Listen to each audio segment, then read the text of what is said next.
आदाब खुसूसी पेशकश में आपका इस्तकबाल करते हैं। मैं हूं आपके साथ सना वारिस। महाराष्ट्र में असेंबली इंतखाबात की तारीखों का ऐलान होते ही सियासी सरगर्मियां तेज हो गई हैं। एक तरफ एनसीपी आज अपना इंतखाबी मंशूर जारी करने वाली है, तो वहीं दूसरी जानिब वजीर आला फडणवीस प्रेस कॉन्फ्रेंस करने वाले हैं।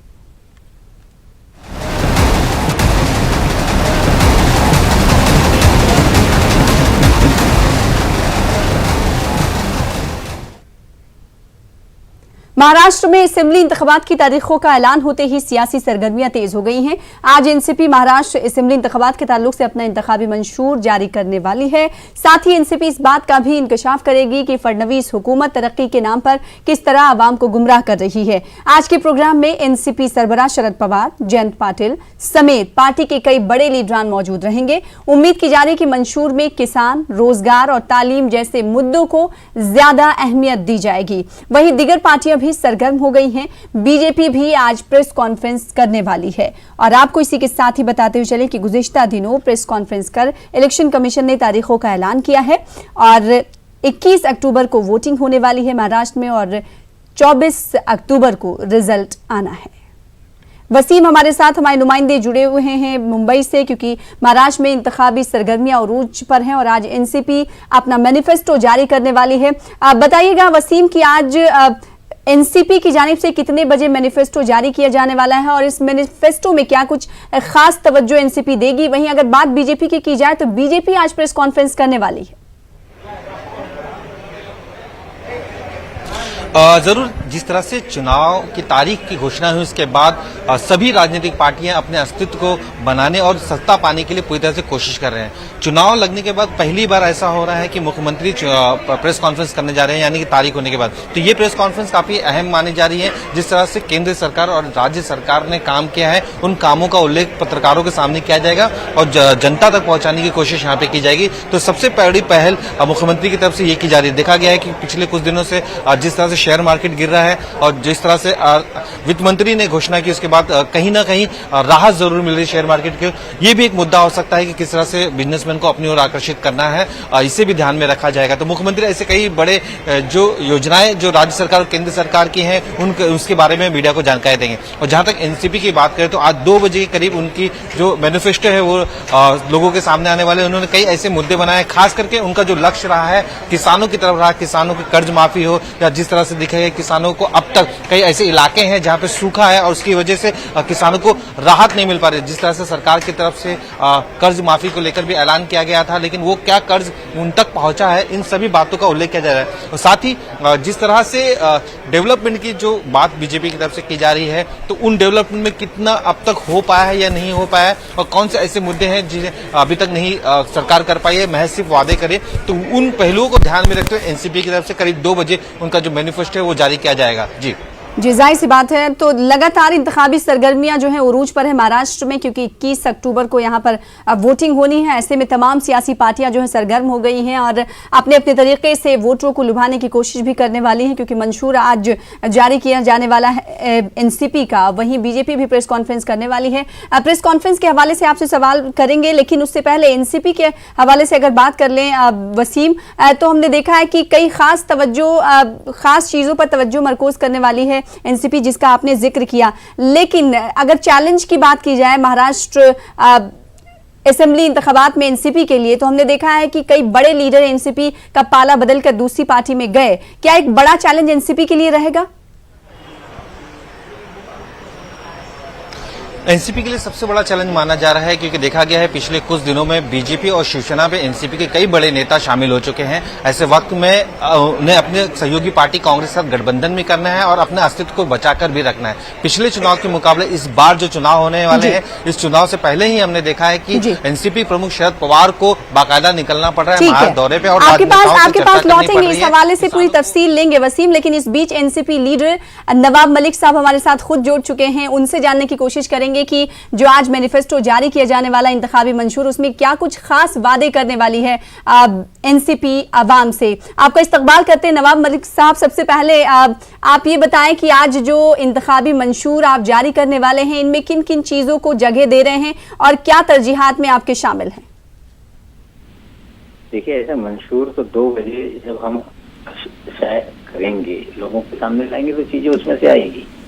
भी आपको बता दूं तो मुझे लगता है ठीक है, हमारे मंदसौर में महाराष्ट्र की तरक्की, महाराष्ट्र के किसान और नौजवान, ये खास करके उनको तवज्जो देने की बात की गई है।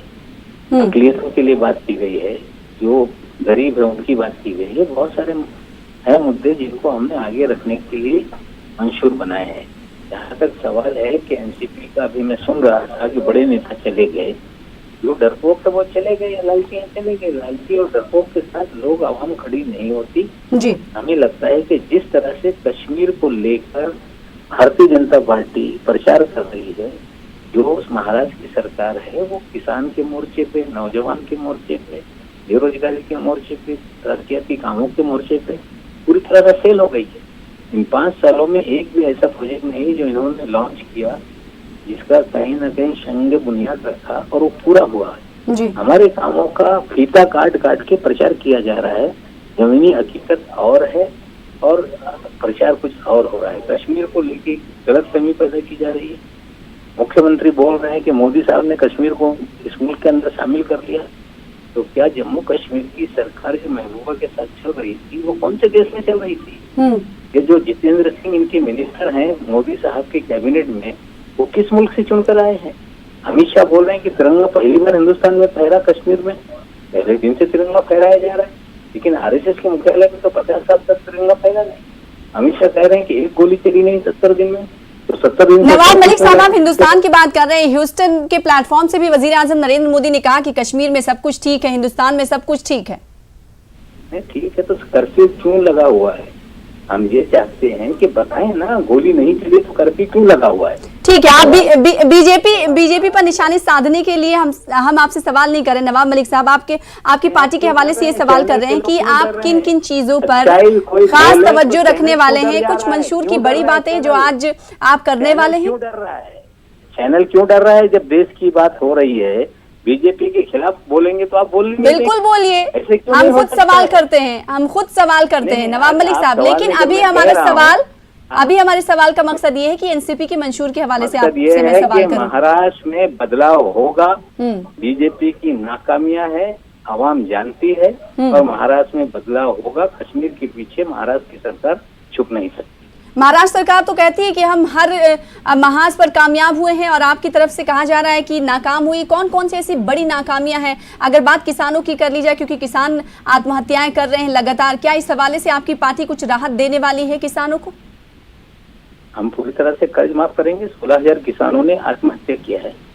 महाराष्ट्र में सूखा हो या महाराष्ट्र में सैलाब हो, किसी भी तरह की मदद सरकार ने की नहीं।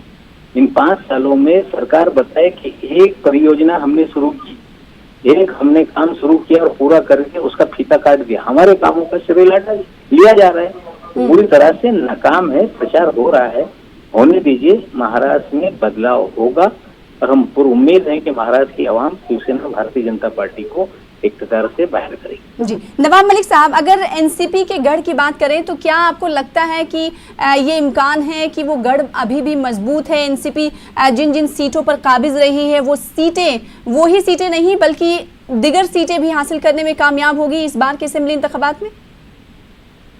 देखिए, ऐसा है कि कल 17 के हमारे एमपी इस्तीफा दे के चले गए। पवार साहब वहाँ गए, लाखों की भीड़ सड़कों पे उमड़ आई, नौजवान खास करके उमड़ कर आया। तो हम पुरानी सीटें तो जीतेंगे ही, लेकिन नई सीटों पे बड़े पैमाने पे कामयाबी हमें हासिल होगी। ग्राउंड रियलिटीज और है, प्रचार कुछ और किया जा रहा है। जैसे जैसे चुनाव शुरू होगा, असलियत लोगों के सामने नजर आने लगेगी। जी। नवाब मलिक साहब, एक आखिरी सवाल आपसे करूंगी कि पार्टी की कमान किसके हाथ में होगी? शरद पवार साहब के हाथ में कमान है, किसके हाथ में रहेगी? सर, ये बातें भी किसी से छुपी हुई नहीं है कि घमासान भी जारी रहा, और कमान के हवाले से किसके हाथ में कमान होगी, इसको लेकर भी खबरें आती रही। नहीं ठीक है, गलतफहमियां पैदा की जाती हैं, गलत तरीके से प्रचार किया जाता है, इसमें किसी किस्म की कोई हकीकत नहीं है। पवार साहब पार्टी के लीडर हैं, उन्हीं के हाथ में कमान है, और महाराष्ट्र में दोबारा हम महाराष्ट्र को काबिज करेंगे। ठीक है, तो एनसीपी का ये कहना है कि कामयाबी हासिल करेगी और एनसीपी के हवाले से बात कहें तो गलत ना होगा, क्योंकि एनसीपी के पास खोने के लिए कुछ नहीं, पाने के लिए बहुत कुछ है। बेहद शुक्रिया नवाब मलिक साहब हमारे साथ बातचीत करने के लिए, वक्त देने के लिए। वसीम का रुख कर लेते हैं। वसीम, नवाब मलिक को आपने सुना, अगर मंशूर के हवाले से हमने उनसे सवाल किया, उन्होंने कहा कि 2 बजे मंशूर जब जारी होगा तब आपको पता चल जाएगा कि मंशूर में किन किन चीज़ों का जिक्र किया जाना है, लेकिन मजमूई तौर पर उन्होंने कहा कि किसान नौजवान पर खास तवज्जो रहेगी।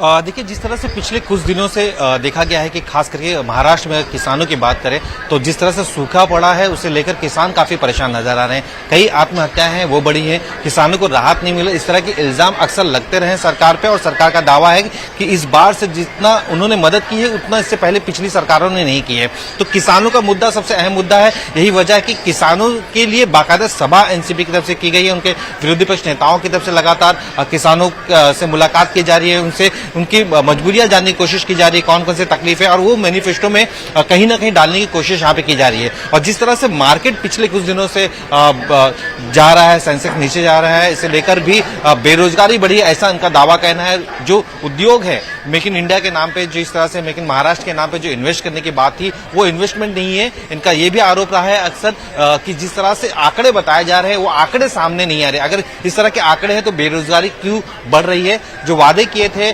घरों को देने के लिए, अब तक वो घर नहीं मिल पा रहे हैं, लोगों की नौकरियां जा रही हैं, छोटे जो बेरोजगार है वो खत्म होते जा रहे हैं। इस तरह के आरोप एनसीपी की तरफ से लगातार लग रहा है। युवाओं को अपनी ओर आकर्षित करने की पूरी कोशिश यहाँ पे एनसीपी की तरफ से की जा रही है। तो ओवरऑल ये देखा जाएगा कि जिस तरह से बेरोजगारी और किसान, ये 2 अहम मुद्दे होंगे। इन अहम मुद्दों को लेकर ही इस बार विधानसभा चुनाव में एनसीपी